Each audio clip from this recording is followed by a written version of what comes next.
because many times these local places will make you aware of or dig up things that you won't find out about any other way. And that's what I think the value is of local historical and genealogical societies. We are here today with Jonathan Stayer, who is going to teach us about South Central Pennsylvania Genealogical Society. As most people know, I am a huge fan of genealogical societies. I think they are an untapped resource in Pennsylvania, as well as our historical societies. And Jonathan's going to really give us the 411, the big info on what's going on with South Central. And Jonathan, welcome to the podcast. I'm thrilled that you're here. Thank you, Denise. Tell us a little bit about yourself and how you got to be the president of South Central Pennsylvania Genealogical Society. Well, I have been researching my family history for about 40 years. And when I first started in 1979, I was working as a student work study employee at the Historical Society of York County, which is now the York County Heritage Trust. I had really little interest in genealogy at that time, but most people who were coming in to do research were doing their family history.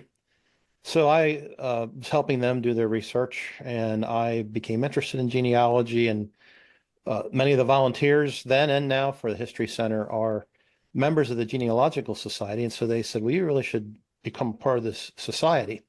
And I've been a member of the South Central Society for, well, probably since 79 or 80. I really was not as actively involved when I was working full time. Once I retired, they tapped me to become president, and I felt like I should do something more than what I was doing because of all the benefits that I had received over the years from the society. And so I see this as a way of giving back to the genealogical community by being president. And tell us a little bit about those programs. I've attended a couple of those over COVID because you were doing them virtually, and they were excellent. I did one was with the coroner of York County, talking about her role in the coroner's records. That was really interesting.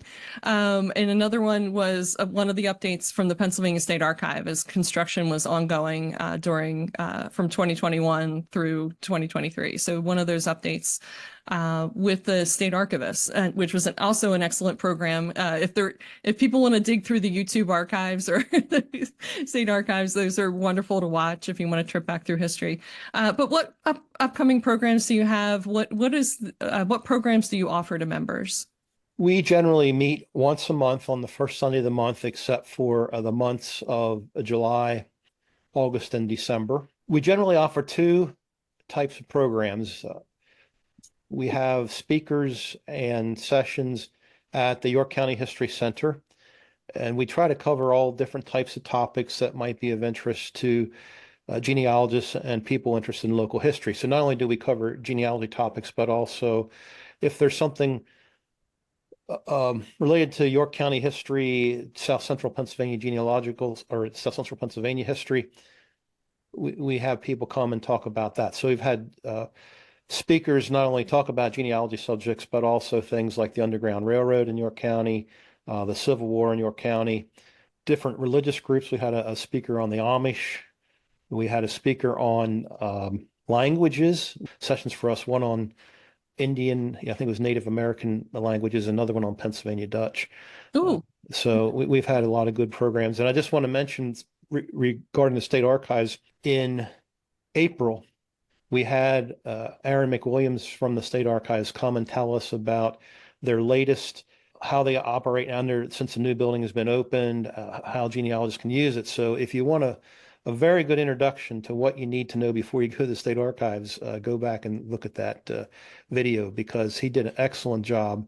In fact, even though I've worked at the state archives for 35 years, I learned some things because things have changed since the new building opened. Yeah. Yeah. And then not only do we have programs at the York County History Center, but also we periodically take field trips to other sites. And just in May, we went to Conewaga Chapel near McSherrystown, Pennsylvania, which is the oldest stone. I think they say it's the oldest basilica in the United States constructed of stone, something like that. It's a beautiful church inside, lots of great artwork. And the priest was very knowledgeable about the history and the artwork. We had a great time there. We visited many sites across York County. We are hoping in this coming year to plan a trip to the new Pennsylvania State Archives and get sort of a behind the scenes tour.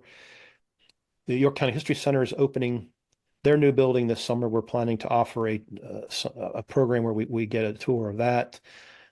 Some of you may know that Adams County Historical Society recently opened a new facility. I think that was last year. I've been trying to push to get us to tour their new facility as well. Probably one of the most unique places we visited in the 1920s. Pennsylvania or York County was notorious for what's known as the Hex murder trial. A powwower was killed in southern York County, and because some people believed he had put a hex on them, he was killed in his house. They tried to set fire to his house. His house still stands, and so one of our off-site trips was to go visit that house, and local attorney who's very knowledgeable about the case talked to us about how that case developed, and that was a very interesting experience. And another trip we made, if you see the background behind me, this is the terrain for Camp Security, which was a Revolutionary War prison camp here in York County, and we did have one of our meetings out at near the site of Camp Security. Wow, that's nice. I love field trips. I think when you see the Pennsylvania landscape, our buildings, and you meet some of our people, a lot of things start to click in place in your head in terms of genealogy research. And you reference these local experts who are just like walking encyclopedias for the area and the topic that they specialize in. And you're not going to be able to Google that, unfortunately. You got to just reach out and email and talk to people to get that information, which is part of the reason why I do the podcast, to try to introduce people to some of the wonderful folks in Pennsylvania. Not to take us too far off topic, but for people that aren't familiar with Pennsylvania culture and history, can you just do an explanation of what powwow is? Powwowing, how should I describe it? Powwowing, I think, comes out of a Pennsylvania German tradition of combining some Christianity with folk beliefs.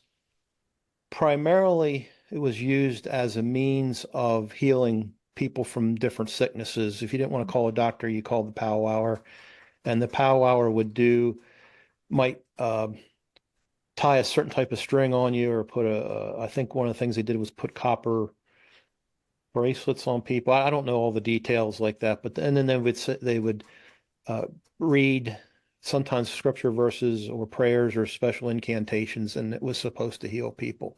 Yeah. And from what I've read and what I've seen, it's kind of a combination of Christianity and sort of folk beliefs. Right. Some people would say I mean, there was some feeling among certain religious groups that this was satanic rather than Christian, and it's not really truly Christian, but Right. I don't think its origins were in something that was evil. So, and my Yeah, yeah. understanding is there's still powwowers around today, although I have not personally had any contact with them. Yeah, there are still powwows around today. It's very much underground, from what I understand. It's not like you can again use Google or Google Maps to locate your closest powwow Right. practitioner. Right. Yeah, it is very much an underground movement. And yeah, the term magic is one that a lot of people don't use, but it's somewhat of a magical practice. I mean, Yes. Yes. they're doing a rituals on people. Yes. So let's get back. So that's just one example of how interesting Pennsylvania is compared to its neighbors. for uh, for those unfamiliar with Pennsylvania research or want a deeper appreciation. So let's get back to South Central Pennsylvania Genealogical Society. I do want to talk about if someone lives out of state and can't travel to come back for these field trips, what benefits do they get for joining as a member? What resources do you provide for people that are at a distance?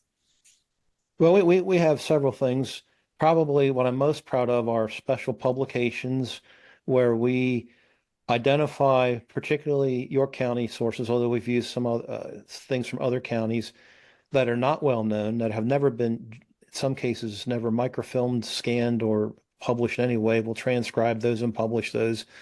We currently are in the process of publishing a series of volumes transcribing the 1862 draft enrollment lists from York County. That'll finish this fall, and then in the spring, we're going to be publishing a transcription of a York Borough poor tax book, which lists individuals who paid taxes to support people who were indigent. And then also it has information about people who were indigent, what they were receiving money for, and in some cases, if they died, when they died, where they were buried, the details about their funeral. It's a great little resource if you have ancestors who lived in the borough of York. So special publications be one benefit. We do have a bi-monthly newsletter, which we send out, and our current editor and our board is trying to put more good genealogy hints in there, more local resources, different things like that. We put in reports of our meetings, so if you want to get a kind of outline of what we talked about in a meeting, you can look at the newsletter. So newsletter, another thing we offer. In addition, for members who are not local, if they want to have some research done, I forget what the current policy is, but I believe we'll do up to an hour of free research at the York County History Center for members. If you go to our website, it'll explain what that research possibility is. And since we've returned from COVID, the York County History Center has been recording all of the programs we have at the History Center and putting them on I think it's their YouTube site. So you can go back and look at those programs if you want to. So those are things we offer people off site.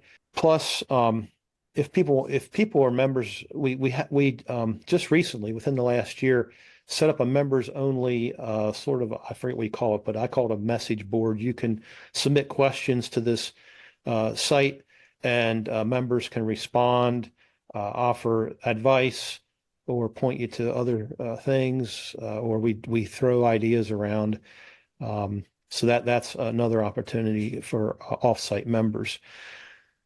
But I'm a member of many genealogical and historical societies, and usually what my policy is, I join an organization that covers an area that I'm interested in, because many times these local places will make you aware of or dig up things that you won't find out about any other way. And that's what I think the value is of local historical and genealogical societies. And the value of being a member is many times, you can go to a website and you might not find what you're looking for, but if you're a member and you're getting their newsletter, you're getting an email communication, you might be alerted to something you would never have known about otherwise. 100%. Yeah, it feels like there should be a finite amount of resources that one can access, and that about all of them. But what we've discovered, the more we research, the more we find, especially locally, that poor tax, that indigenous list that's incredible to get the list of names when people died and that were living in the city of York or borough of York at the time. Yeah, that's fantastic. And that's something that's not been microfilmed by Family Search. It's not going to get digitized. If you're sitting at home thinking, I'll just wait till it shows up on Ancestry, you're not going to ever see it there. It's just too much of a niche, tiny little interest product for something for Ancestry to show, or, Find My Past or any of the big websites. You really just got to go to the people that are the experts, and you guys are it. So I'm encouraging anyone that has ancestors in South Central PA. So that would be the counties of York, but also, do you cover Dauphin? We primarily cover the counties of York and Adams. That's our York and Adams. main Okay, focus. perfect. We also have published and offer some programs related to surrounding counties, particularly Cumberland, Franklin, some Lancaster, some of the counties in northern Maryland, although they have excellent historical societies. Well, most of these counties do. Yeah. But we just kind of see ourselves as a place where people have questions and they want to come and learn more. Usually every January, in lieu of a speaker, we have what we fondly call our show and tell session for our program, where people come and share what they've been researching, or if people have questions, they can come and ask them. And I think this past January, we had a lady who brought in a collection of papers and was just asking, you have some deeds. Can you tell me about them, or can you read them for me? And so we went through them.